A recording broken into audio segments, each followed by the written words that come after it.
Happy Friday, and welcome to another episode of Brainscratch. I'm John Lordan. Thank you so much for spending some time with us here today. Now, we usually do update videos on Wednesdays, but I know the Delphi case is close to many of our hearts, and we have a lot of new information to cover. The prosecutor in the Delphi case has lost their first big argument in the courtroom. The affidavit of probable cause has now been released publicly, and that gives us our first glimpse into the case being made against the married 50-year-old CBS employee and charged murder suspect, Richard Allen. Now, of course, I'll have a link to the entire document below for you to review for yourselves. The document details the facts that we're all very aware of in terms of what happened and the details about the bridge, trail, and other locations. But what is the new information that sticks out? Well, let's start by figuring out what this release is. What is an affidavit of probable cause? According to uslegal.com, an affidavit of probable cause is a sworn statement typically made by a police officer that outlines the factual justification for why a judge should consent to an arrest or search warrant, or why an arrest made during a crime in progress was based on solid evidence that the person in custody is the person who is likely to have committed the crime. Obviously, for this specific affidavit for probable cause, it was written to issue the warrant for Richard Allen's arrest. These documents usually highlight the strongest points of the investigation, points which will sometimes, and quite frequently do, come up in trial. But they aren't a comprehensive, detailed review of those points, almost just like a brief overview.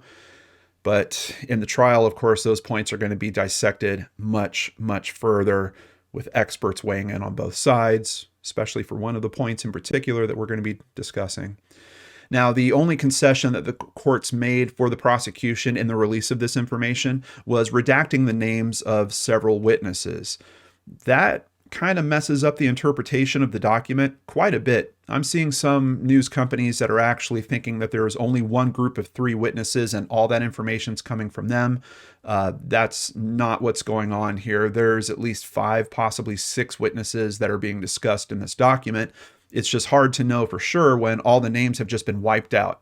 I almost wish that they would just replace, like person A, just put the letter A in for that person so we can at least keep the flow of information. But I've done my best to try to keep it all straight. And I'll be honest with you guys about points that I can't be exactly detailed on. So we'll do our best with that. They also redacted some of Richard Allen's personal information, though surprisingly, not all of it. His home address plastered right in there.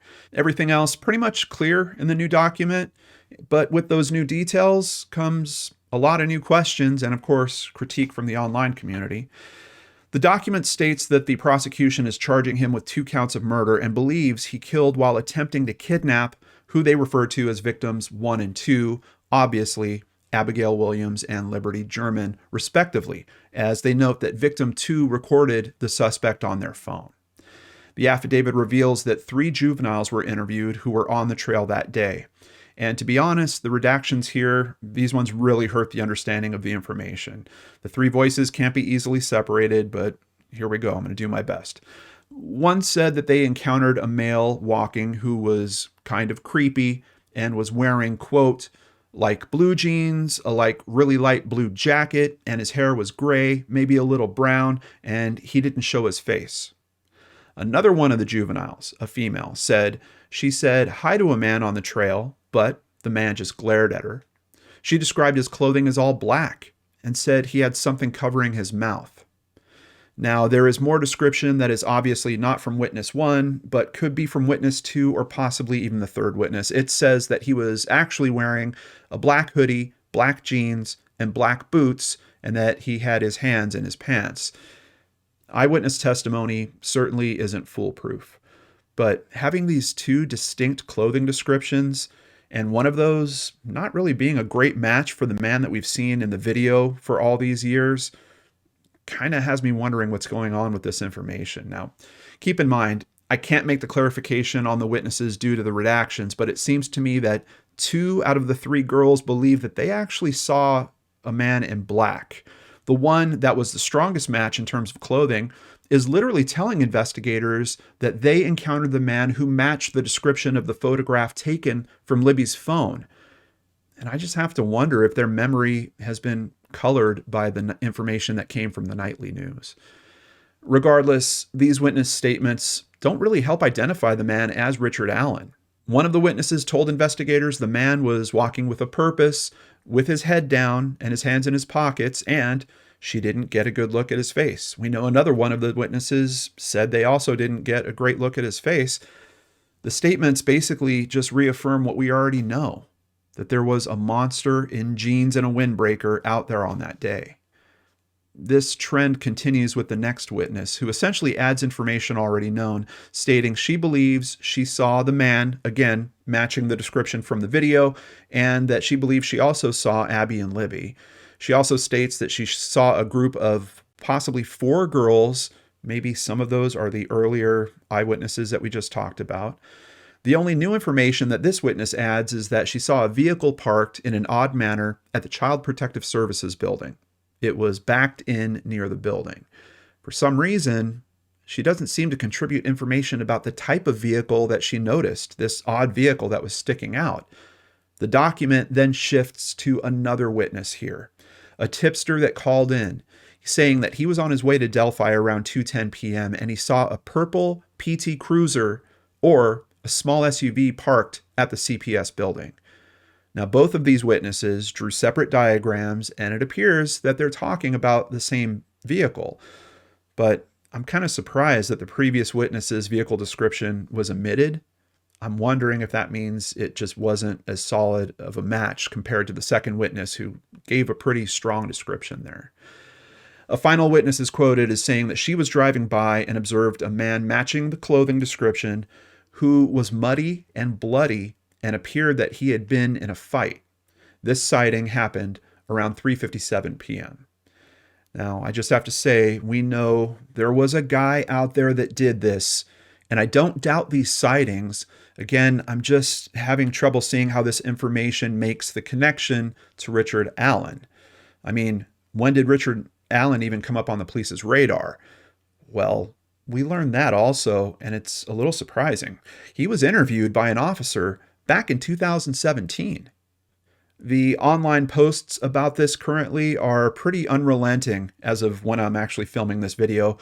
A lot of people out there are very upset, wondering, how did this take so long? Why did we get all these other suspects mentioned that are seemingly unrelated to the case? How could Indiana State Police have taken so long to close out what's looking like such a basic case? But regardless, that interview gives us some details that certainly do put Richard Allen into play.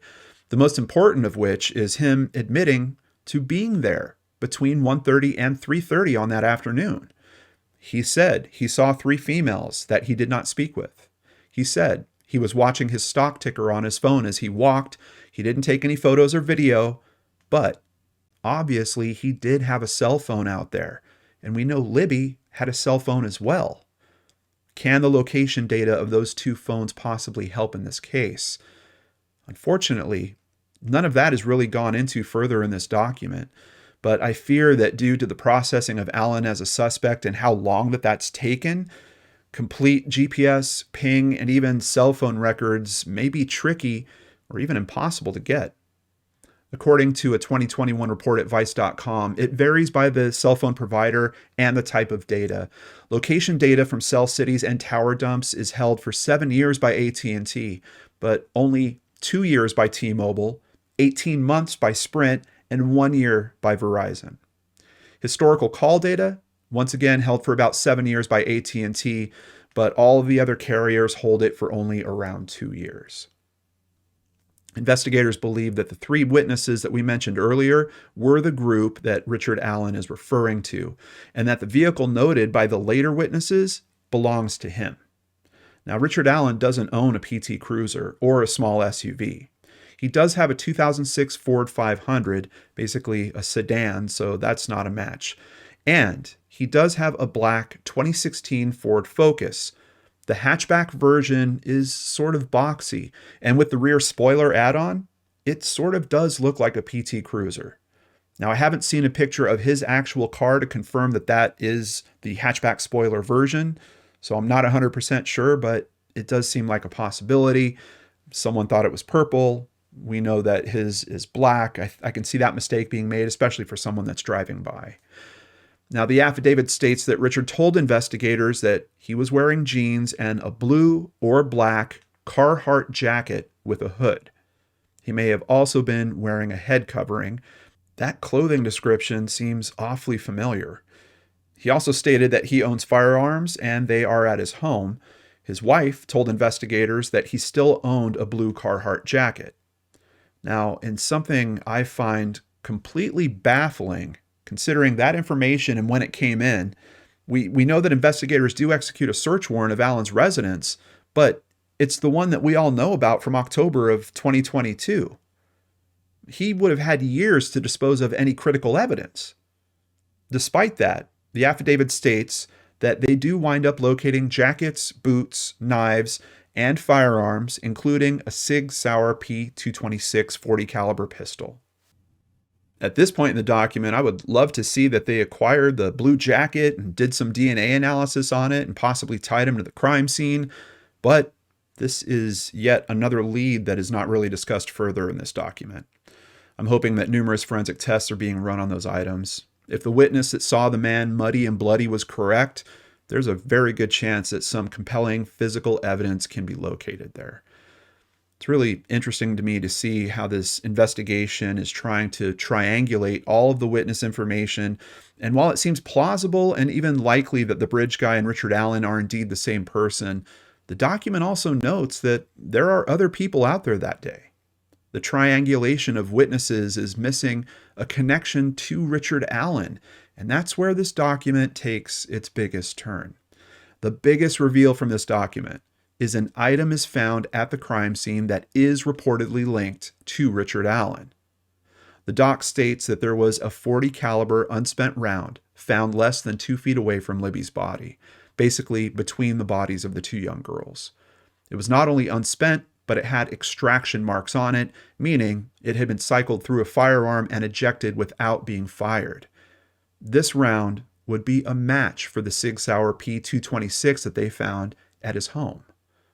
The document gives us some more detail about the recording made on Libby's phone, and not only did they hear the man say, "Guys down the hill," but as the man approached them, one of the girls could be heard mentioning the word gun. Combining that and an unspent bullet being found at the scene, this is all certainly bringing Allen and the bridge guy much closer together in my mind. But does it completely close that gap? The details of Abby and Libby's murder have never been completely divulged. Was a gun used in their deaths? We're not talking about a match being found to a slug that was found in a body, or even a spent shell casing found at the scene of an obvious shooting. Can it even be proven that this round came from Allen's gun?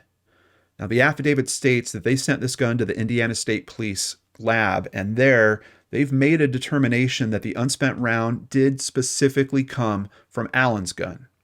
That determination was made by, quote, significant duplication of random striated impressed marks as evidenced by the correspondence of a pattern or combination of patterns of surface contours. Essentially, the marks made on the unspent bullet when it was processed through the firearm and ejected. And I looked into this a little bit more. I was trying to get a much better understanding of this. We're not just talking about pictures of the imprints, like there is things done at a microscopic level to find differences and particular handling of imprints that would happen for that specific firearm. So I would love an answer of, is this a better match than a fingerprint? I don't know that it would quite be at the DNA level. I couldn't find a simple answer on that, but this is a scientific process. Now, while some press are reporting that the ejection process leaves marks on a shell that can be tied directly back to a specific firearm, the official determination from the lab does still seem to come with a pretty hefty disclaimer. The interpretation of identification is subjective in nature and based on scientific research and the reporting examiner's training and experience. This sounds like an aspect of the case that will likely bring experts in on both sides of the courtroom and will be probably a critical aspect of the trial.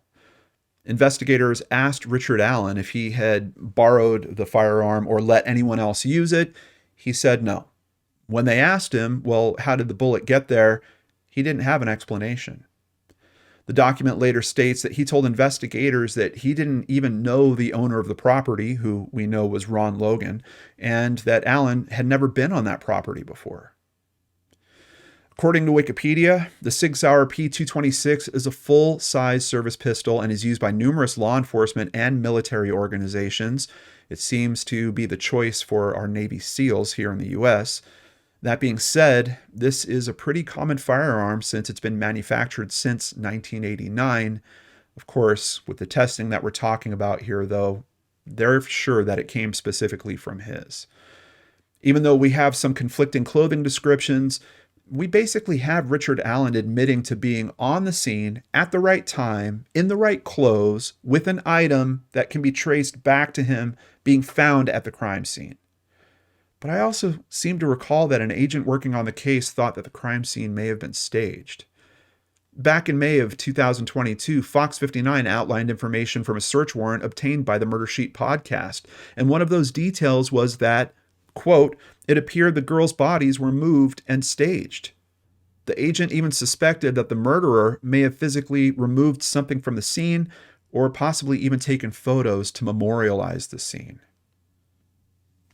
Richard Allen has pleaded not guilty and, of course, is considered innocent until proven guilty in a court of law. A few weeks ago, he wrote a letter throwing himself at the mercy of the court, asking for a public defender. It appears he finally does have representation. In another twist that actually seems to contradict some of the conclusions and focus of the affidavit, in the 30-minute court appearance that happened this week, where both sides argued about releasing this information, prosecutor Nicholas McLeland stated that Richard Allen might not be the only actor in this heinous crime.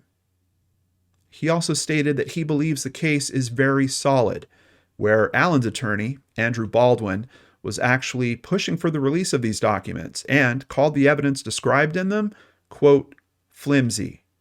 He also said our client is the wrong guy and described Allen as bewildered and just not understanding how any of this is happening.